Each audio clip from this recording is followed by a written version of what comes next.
सोचो, एक बार कितनी बार तुमने कहा कल से बदलूंगा और फिर वही पुरानी जिंदगी जीते रहे।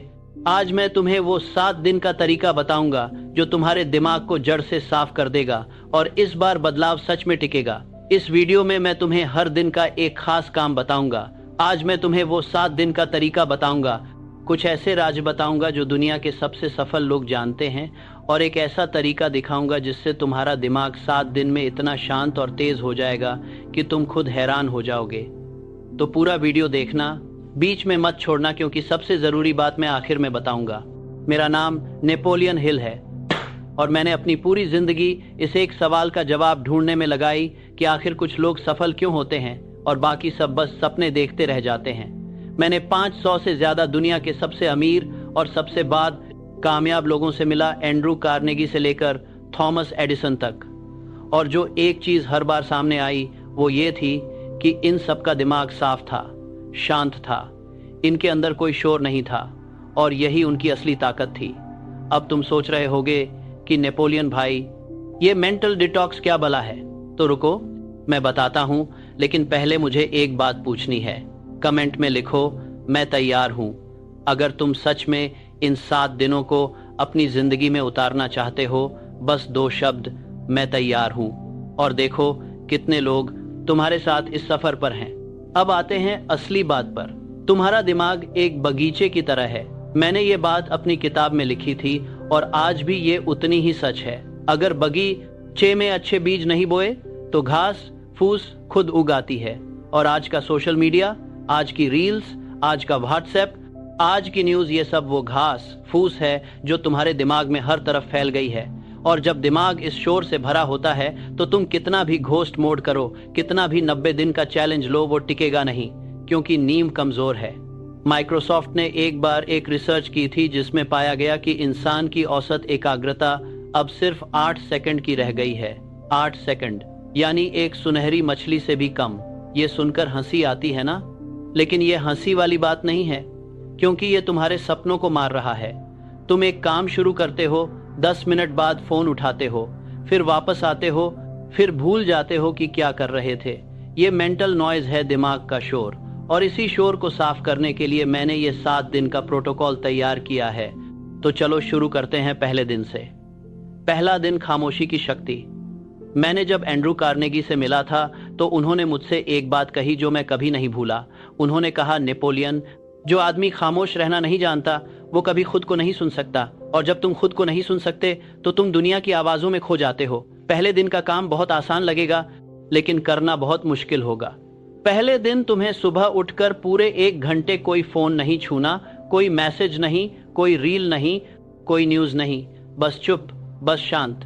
और इस 1 घंटे में तुम्हें एक काम करना है, बस बैठना है। आंखें बंद करो, सांस लो और अपने दिमाग को देखो। जो भी विचार आए उन्हें आने दो, भगाने की कोशिश मत करो, बस देखो।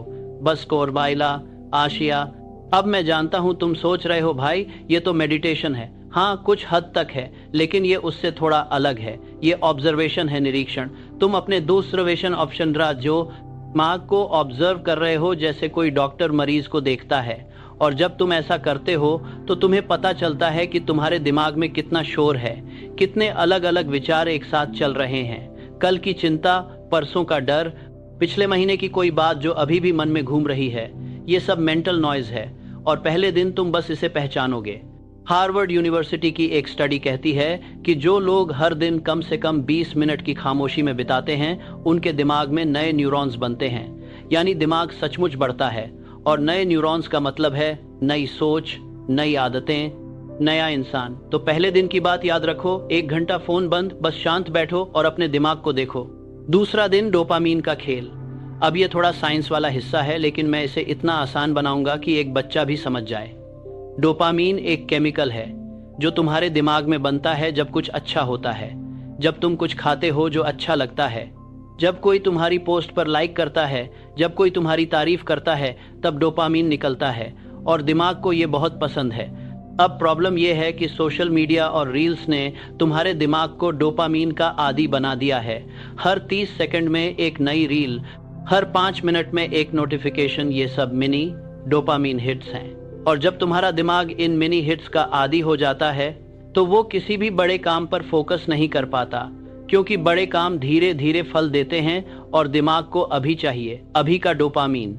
एक स्टैनफोर्ड रिसर्च में पाया गया कि जो लोग एक दिन भी सोशल मीडिया से दूर रहते हैं, उनका डोपामीन सिस्टम रीसेट होना शुरू हो जाता है। बस एक दिन, और दूसरे दिन का काम यही है, आज पूरा दिन सिर्फ आज कोई सोशल मीडिया नहीं, इंस्टाग्राम बंद, यूट्यूब बंद, फेसबुक बंद, ट्विटर बंद। अगर तुम्हें यह बहुत मुश्किल लग रहा है तो रुको, मैं तुम्हें एक ट्रिक बताता हूँ। अपने फोन में सोशल मीडिया की एप्स को एक फोल्डर में डालो और उस फोल्डर का नाम रखो जाल। बस इतना काफी है। जब भी तुम उस फोल्डर को खोलने जाओगे, वो नाम देखकर एक पल रुकोगे, और वो एक पल ही काफी होगा। इस दिन को डोपामीन फास्ट कहते हैं, और इस फास्ट के दौरान तुम्हें कुछ बहुत अजीब अनुभव होगा। तुम बोर हो जाओगे, और ये बोरियत बहुत जरूरी है, क्योंकि जब हम बोर होते हैं तभी हमारा दिमाग असली काम शुरू करता है। क्रिएटिविटी आती है, नए आइडिया आते हैं, असली विचार आते हैं। आइंस्टाइन ने अपने सबसे बड़े आइडिया तब सोचे जब वो बस खाली बैठे थे। न्यूटन को सेब तब गिरा जब वो बस आराम कर रहे थे। तुम्हारा दिमाग भी ऐसा ही है, उसे खाली समय दो, वो कमाल करेगा। तीसरा दिन, शरीर और दिमाग का रिश्ता। अब ये बात सुनो ध्यान से, तुम्हारा दिमाग तुम्हारे शरीर में रहता है, इतना सीधा सच है। और अगर शरीर ठीक नहीं है तो दिमाग भी ठीक नहीं रहेगा। तीसरे दिन का प्रोटोकॉल है चलना, बस चलना। कोई जिम नहीं, कोई भारी कसरत नहीं, बस 30 से 45 मिनट की चहलकदमी खुली हवा में। अगर हो सके तो किसी पार्क में या किसी ऐसी जगह जहां थोड़े पेड़ पौधे हों। और इस चहलकदमी के दौरान एक जरूरी नियम है, फोन जेब में रहेगा। कोई पॉडकास्ट नहीं, कोई गाना नहीं, कोई कॉल नहीं, बस तुम और तुम्हारी सांसें और आसपास की दुनिया। ये पागलपन की बात नहीं है, इसके पीछे ठोस विज्ञान है। जब तुम चलते हो तो दिमाग में एक खास तरंग बनती है जिसे न्यूरोसाइंटिस्ट थीटा वेव कहते हैं। और ये वही तरंग है जो तब आती है जब हम क्रिएटिव होते हैं, जब हम नई चीजें सोचते हैं, जब हम अचानक किसी समस्या का हल खोज लेते हैं। कई बड़े बड़े लेखक, कलाकार और वैज्ञानिक रोज चलते थे। चार्ल्स डार्विन रोज 3 बार चलते थे। स्टीव जॉब्स अपनी मीटिंग्स चलते चलते करते थे। तो तीसरे दिन का काम है 30 से 45 मिनट की खामोश चहलकदमी। चौथा दिन, पढ़ाई का जादू। मैंने अपनी पूरी जिंदगी में एक चीज देखी, हर सफल इंसान पढ़ता है। वॉरेन बफेट अपने दिन का 80% समय पढ़ने में लगाते हैं। बिल गेट्स हर साल 50 किताबें पढ़ते हैं। और मेरे उस्ताद एंड्रू कार्नेगी ने तो एक बार कहा था कि उनकी असली दौलत उनके पुस्तकालय में थी, उनके बैंक में नहीं। चौथे दिन तुम्हें एक किताब उठानी है, लेकिन ध्यान रखो, कोई भी उपन्यास नहीं, कोई भी मनोरंजन वाली किताब नहीं। एक ऐसी किताब जो तुम्हें कुछ सिखाए। अगर तुम्हें समझ नहीं आ रहा कि कौन सी किताब पढ़ें, तो मैं तुम्हें 3 नाम देता हूँ। पहली, थिंक एंड ग्रो रिच, जो मैंने खुद लिखी है। दूसरी, एज अ मैन थिंकेथ, जो जेम्स एलन ने लिखी है। और तीसरी, द पावर ऑफ नाउ, जो एकाहार्ट टोले ने लिखी है। और पढ़ने का सही तरीका यह है, सिर्फ 20 से 30 पन्ने पढ़ो, ज्यादा नहीं। और पढ़ने के बाद 5 मिनट बस बैठो और सोचो कि जो पढ़ा उसमें से एक चीज जो तुम्हारी जिंदगी में लागू हो सकती है, वो क्या है। बस एक चीज। यही तरीका है जिससे पढ़ाई दिमाग में उतरती है। नहीं तो तुम किताब पढ़ोगे और एक हफ्ते बाद सब भूल जाओगे। अब एक मजेदार बात बताता हूँ।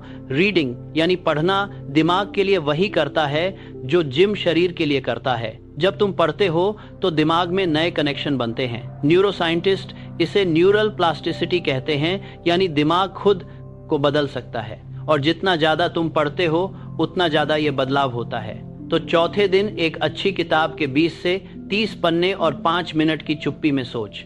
5वां दिन, लिखने की ताकत। मैंने जब अपनी किताब लिखी थी तो मैंने एक अजीब चीज नोटिस की। जो बातें मेरे दिमाग में उलझी हुई थीं, वो जैसे ही मैंने कागज पर लिखी वो साफ हो गईं, जैसे धुंध हट गई।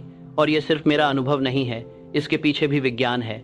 जब तुम लिखते हो हाथ से, पेन से, कागज पर, तो दिमाग का वो हिस्सा एक्टिव होता है जो प्रॉब्लम सॉल्विंग से जुड़ा है। यानी लिखने से तुम्हारी समस्याएं सुलझने लगती हैं। और तुम्हारे जो डर हैं, जो चिंताएं हैं, जो ख्वाब हैं, जब वो कागज पर आते हैं तो वो असली लगते हैं। और जो असली लगता है उस पर काम हो सकता है। 5वें दिन तुम्हें एक काम करना है, एक कागज निकालो और 15 मिनट तक बिना रुके लिखो। क्या लिखो? कुछ भी जो दिमाग में आए। अपने डर, अपने सपने, अपनी परेशानियां, अपनी उम्मीदें, बस लिखते जाओ। रुको मत, सोचो मत, बस लिखो। इसे फ्री राइटिंग कहते हैं। और जब तुम खत्म करो तो वो कागज पढ़ो। तुम्हें खुद हैरानी होगी कि तुम्हारे दिमाग में क्या क्या भरा पड़ा था। एक और काम, उसी कागज के दूसरी तरफ ये लिखो कि तुम 7 दिन बाद कैसा महसूस करना चाहते हो, कैसे बनना चाहते हो।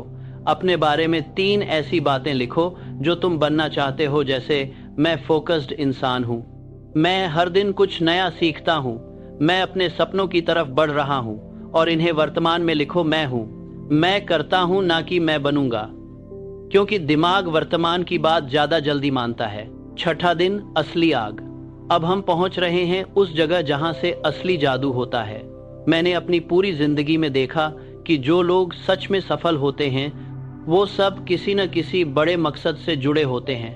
उन्हें पता होता है कि वो क्यों जी रहे हैं, वो क्यों मेहनत कर रहे हैं। और जब तक तुम्हें अपना क्यों नहीं पता, तुम किसी भी चैलेंज में टिक नहीं पाओगे। छठे दिन तुम्हें एक काम करना है। एक शांत जगह पर बैठो और खुद से पूछो कि मैं क्यों बदलना चाहता हूँ। और एक नहीं, 10 जवाब लिखो। और फिर उन 10 में से सबसे गहरा, सबसे सच्चा, सबसे दिल वाला जवाब ढूंढो। वो तुम्हारी आग है, वो तुम्हारा असली कारण है।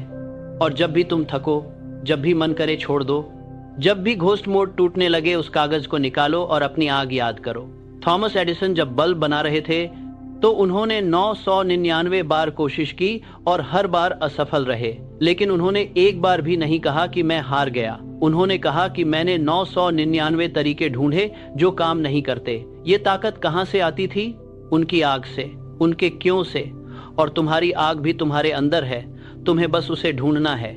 और एक बात, छठे दिन रात को सोने से पहले 15 मिनट बैठो और उन सब चीजों के बारे में सोचो जिनके लिए तुम शुक्रगुजार हो। ये कृतज्ञता का अभ्यास है और ये दिमाग को पॉजिटिव बनाने का सबसे आसान और सबसे ताकतवर तरीका है। जो दिमाग कृतज्ञ होता है वो डर से नहीं चलता, वो उम्मीद से चलता है। और उम्मीद वाला दिमाग कभी हार नहीं मानता। 7वां दिन, नई शुरुआत। हम पहुंच गए आखिरी दिन पर। और आखिरी दिन सबसे जरूरी है, क्योंकि यहाँ तुम जो फैसला लोगे वो तुम्हारी आगे की जिंदगी तय करेगा। 7वें दिन तुम्हें एक काम करना है, एक मॉर्निंग रूटीन बनाना, अपना खुद का, जो तुम पर फिट हो, जो तुम्हारी जिंदगी के हिसाब से हो। मैं तुम्हें एक ढांचा देता हूँ। सुबह उठते ही 5 मिनट की खामोश बैठक, फिर 5 मिनट की लेखनी, अपने 3 लक्ष्य जो आज पूरे करने हैं, फिर 20 मिनट की चहलकदमी, फिर 15 मिनट पढ़ाई। और इसके बाद अपना काम शुरू करना बिना फोन छुए। पहला घंटा सिर्फ अपने सबसे जरूरी काम के लिए, और फिर जो चाहो करो। ये मॉर्निंग रूटीन सुनने में बहुत आसान लगती है, लेकिन जो इसे रोज करते हैं वो बाकियों से बहुत आगे निकल जाते हैं। क्योंकि सुबह का पहला घंटा पूरे दिन का मिजाज तय करता है। अगर सुबह का पहला घंटा तुमने फोन चलाने में लगाया तो पूरा दिन बिखरा रहेगा। अगर वो घंटा तुमने अपने लिए लगाया तो पूरा दिन तुम्हारा रहेगा। और यहाँ एक ऐसी बात है जो बहुत कम लोग जानते हैं। सुबह उठने के पहले 20 मिनट में जो तुम सोचते हो वो सबसे ज्यादा तुम्हारे अवचेतन मन में उतरता है। यानी जो तुम सुबह सोचते हो वो तुम्हारा दिमाग दिन भर फॉलो करता है। अगर सुबह तुम किसी की लड़ाई की रील देखो तो दिमाग थोड़ा नकारात्मक रहेगा। अगर सुबह तुम अपने लक्ष्य लिखो तो दिमाग उन्हें पाने की कोशिश करेगा। ये जादू नहीं है, ये साइंस है, अवचेतन मन का विज्ञान। अब मैं तुम्हें एक और गहरी बात बताता हूँ, और ये शायद इस पूरी वीडियो की सबसे जरूरी बात है। ये 7 दिन तुम्हें तुरंत सफल नहीं बनाएंगे। कोई जादू नहीं होगा कि 7वें दिन सुबह उठे और सब बदल गया, नहीं। लेकिन ये 7 दिन तुम्हें एक ऐसी वीडियो की गाढ़ बुनियाद देंगे जिस पर तुम कुछ भी बना सकते हो। ये 7 दिन तुम्हारे दिमाग को उस शोर से मुक्त करेंगे जिसने तुम्हें अब तक रोक रखा था। और जब दिमाग साफ होगा तो रास्ते भी दिखेंगे। मैंने अपनी किताब में लिखा था, जो तुम सोचते हो वही तुम बन जाते हो। और ये उतना ही सच है जितना तब था। लेकिन इसे सच बनाने के लिए जरूरी है कि तुम्हारी सोच साफ हो। और इन 7 दिनों में हम यही करते हैं, अपनी सोच को साफ करते हैं, अपने दिमाग को उस शोर से बाहर निकालते हैं। एक बात और, इन 7 दिनों में तुम्हें कोई एक दिन ऐसा लगेगा जब सब छोड़ने का मन करेगा, जब लगेगा कि ये सब बेकार है, कि मुझसे नहीं होगा, कि क्या फर्क पड़ता है। और उस दिन, उसी दिन तुम्हें सबसे ज्यादा टिके रहना है, क्योंकि वो दिन असली परीक्षा का दिन है। हर बड़े बदलाव से पहले एक ऐसा पल आता है जब सब टूटता हुआ लगता है, लेकिन वो टूटना नहीं है, वो पुरानी आदतों का आखिरी विरोध है। और उस विरोध को पार करने वाले ही आगे जाते हैं। मुझे याद है जब मैं बहुत छोटा था और मेरे पास कुछ नहीं था, ना पैसा, ना नाम, ना कोई बड़ा मौका, लेकिन मेरे पास एक चीज थी, एक जलती हुई इच्छा कि मैं दुनिया को कुछ ऐसा दूंगा जो लोगों की जिंदगी बदल दे। और उस इच्छा ने मुझे उन रातों में टिकाए रखा जब सब छोड़ने का मन करता था। तुम्हारे पास भी वो इच्छा है, मैं जानता हूं, बस उसे पहचानो और उसे जलाए रखो। अब एक बड़ी बात, इन 7 दिनों के बाद क्या, मेंटल डिटॉक्स के बाद असली काम शुरू होता है। ये 7 दिन सिर्फ शुरुआत हैं, एक पट्टी हटाने जैसा। जब पट्टी हटती है तो जख्म भरना शुरू होता है, लेकिन जख्म भरने में वक्त लगता है। तो इन 7 दिनों के बाद तुम्हें अपना घोस्ट मोड शुरू करना चाहिए, 90 दिन का। और इस बार वो टिकेगा, क्योंकि अब तुम्हारा दिमाग साफ है, तुम्हारी आग जल रही है, तुम्हारी आदतें बन रही हैं। जानते हो एक बात जो कमाल की है, न्यूरोसाइंस कहती है कि एक आदत बनाने में औसतन 6 सप्ताह से 10 सप्ताह लगते हैं। यानी 90 दिन में तुम कोई भी नई आदत बना सकते हो जो पक्की हो जाए। और जब आदत पक्की होती है तो वो अपने आप चलती है बिना जोर लगाए। जैसे साइकिल चलाना एक बार सीख लो फिर कभी नहीं भूलते, वैसे ही जब अच्छी आदतें पक्की हो जाती हैं वो तुम्हारी जिंदगी का हिस्सा बन जाती हैं। और अब मैं तुम्हें एक ऐसी बात बताता हूँ जो शायद कोई और नहीं बताएगा। सबसे बड़ी दुश्मन तुम्हारी खुद की आवाज है, वो आवाज जो कहती है तुमसे नहीं होगा, तुम बहुत छोटे हो, तुम्हें सबसे बड़ी दुश्मन बस खुद की लाइफ करता हूँ, तुम्हारे पास वक्त नहीं है। ये सब किताबी बातें हैं। मैं उस आवाज को लिमिटिंग बिलीफ कहता हूँ, यानी वो विश्वास जो तुम्हें सीमित रखता है। और ये आवाज तुम्हारे दिमाग में इसलिए ये है क्योंकि किसी न किसी ने कभी तुमसे यही कहा था। शायद माँ ने, शायद बाप ने, शायद किसी दोस्त ने, शायद किसी टीचर ने, और तुम्हारे दिमाग ने उसे मान लिया। लेकिन वो झूठ है। और इन 7 दिनों में जब तुम खामोशी में बैठोगे, जब तुम लिखोगे, जब तुम पढ़ोगे, तब तुम उस झूठी आवाज को पहचान पाओगे। और जब तुम पहचान लोगे तो उससे लड़ सकोगे। और जब लड़ोगे तो जीतोगे, क्योंकि असली लड़ाई बाहर नहीं है, असली लड़ाई तुम्हारे अंदर है। और जो अपने अंदर जीत जाता है वो बाहर की दुनिया में भी जीतता है। मुझे याद है एक बार मैंने एंड्रू कार्नेगी से पूछा था कि उनकी सफलता का सबसे बड़ा राज क्या है। उन्होंने मुस्कुराते हुए कहा था, नेपोलियन, मैंने बस खुद पर भरोसा किया जब किसी और ने नहीं किया। और यही बात मैं तुम्हें भी कहना चाहता हूँ, खुद पर भरोसा करो। तुम्हारे अंदर वो ताकत है जो तुम्हें नहीं पता। इन 7 दिनों में उस ताकत को जगाओ। अब चलते हैं इस पूरी बात को एक जगह समेटने की तरफ। पहला दिन खामोशी, 1 घंटा फोन बंद, बस शांत बैठो और अपने दिमाग को देखो। दूसरा दिन डोपामीन फास्ट, पूरे दिन कोई सोशल मीडिया नहीं, अपनी बोरियत को गले लगाओ। तीसरा दिन चहलकदमी, 30 से 45 मिनट फोन जेब में, बस चलते रहो। चौथा दिन पढ़ाई, एक अच्छी किताब के 20 से 30 पन्ने और 5 मिनट की चुप्पी में सोच। पांचवा दिन लिखाई, 15 मिनट फ्री राइटिंग और अपना मैं कौन बनना चाहता हूँ लिखो। छठा दिन अपनी आग ढूंढो, अपने साथ करते हैं तुम्हें में जान देखे, 10 क्यों लिखो और रात को कृतज्ञता का अभ्यास करो। 7वां दिन अपनी मॉर्निंग रूटीन बनाओ और उसे जिंदगी का हिस्सा बनाओ। ये 7 दिन छोटे लगते हैं, लेकिन जो लोग इन्हें पूरे दिल से करते हैं उनकी जिंदगी बदल जाती है। और मैं यहाँ तुम्हें झूठी उम्मीद नहीं दे रहा, मैं वो बात कह रहा हूँ जो मैंने सैकड़ों सफल लोगों में देखी है, जो मैंने खुद अनुभव किया है, जो विज्ञान ने साबित किया है। एक आखिरी बात, और ये सुनो बहुत ध्यान से, तुम इस वीडियो को देखने के बाद 2 काम कर सकते हो। एक, बस कह सकते हो वाह बढ़िया था और वापस चले जाओ। और 2, अभी इसी वक्त फैसला कर सकते हो कि आज से मैं शुरू करता हूं और मैं तुमसे दूसरा ही मांग रहा हूं, क्योंकि ज्ञान अकेला कुछ नहीं करता, ज्ञान और कार्य मिलकर जिंदगी बदलते हैं। तो अभी कमेंट में लिखो 7 दिन मेरी नई शुरुआत, और कल सुबह उठते ही पहला काम करो, फोन रखो, चुप बैठो और अपने दिमाग को सुनो। तुम्हारे अंदर वो इंसान है जो तुम बनना चाहते हो, बस उसे बाहर आने दो। और वो बाहर तभी आएगा जब तुम उस शोर को बंद करोगे जो उसे दबाए बैठा है। ये 7 दिन वो चाबी हैं और ताला तुम्हारे हाथ में है।